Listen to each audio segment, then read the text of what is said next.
guys ready? Ready when you are. Why did you invite Joe Kelly? What? Why did you invite Joe Kelly? Joe Kelly's a regular guest at this event. Why would we not invite Joe Kelly? Was that the answer you were looking for? I felt like you were looking for a specific answer. I wanted something more. For reals, though, as far as you and Court doing Was that this, with a Z on the for reals? Or? for reals. Okay. This for real, Daniel, son. I know. Come on, 818.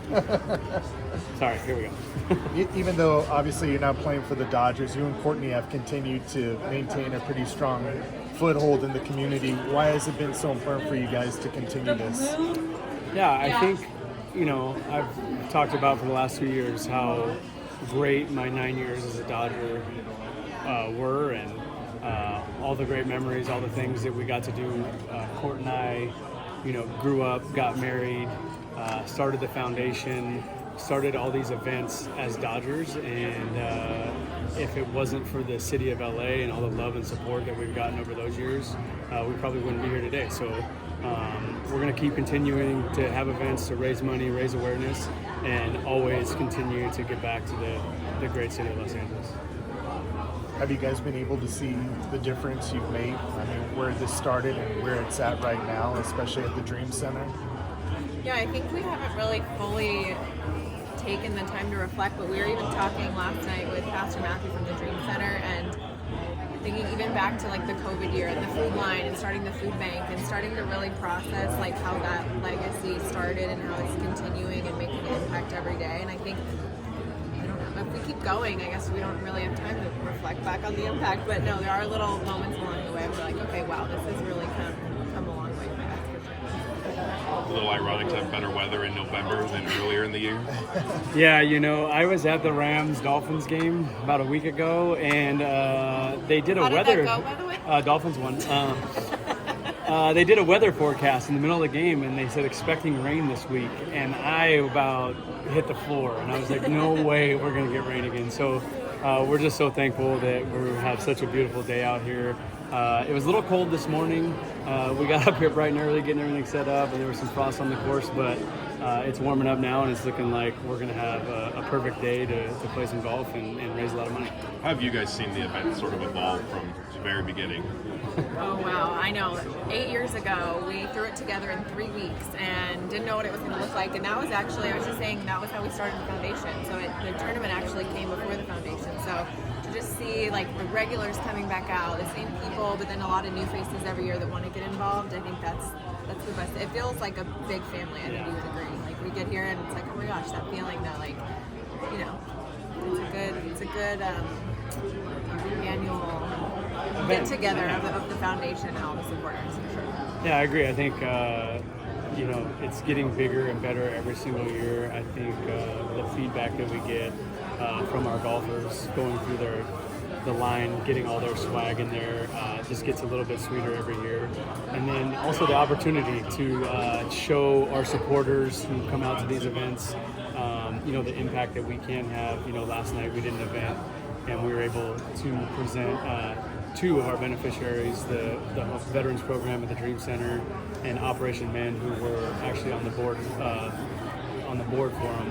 them. We presented them both with $100,000 on behalf of the foundation, and just letting everyone who shows up, all of our supporters, know that, hey, look, this is the impact that we get to provide these organizations because you guys are showing up, has been special, and that part of it's getting bigger and better every year as well. Pepio hit the hole-in-one last year. Is there pressure on him to repeat, or do you think there might be? Well, he's in my group, so I need him to have like 5 hole-in-ones this year. So he got promoted. The hole-in-one single-handedly promoted him into my group. Who are you looking forward to seeing out there today?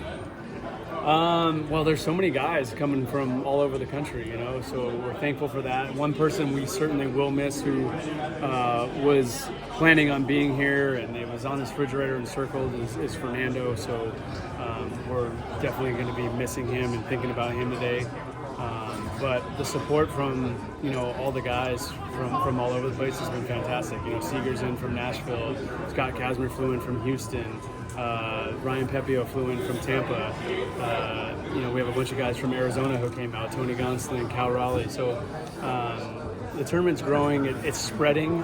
When we first started this, it was a very, very heavy Dodger event. And as I've been moving around the country, guys from around the country are starting to come in. So there's a little bit more variety of guys, which we're excited to have out here, and a lot of guys that this is their first time. So we're hoping they have a great day and then they become regulars out here every year. And you mentioned Fernando right now. Is there like a story, something that you kind of recall from your time with the Dodgers that you just will always remember? One in particular, and I won't go into the details, but we ran into him 4 or 5 years ago in Vegas. And in Fernando fashion, he just had a hoodie on up over his head and was, trying to hide and just be low key. And I actually spotted him out of the corner of my eye, and I stopped her and I go, "Babe, that's Fernando."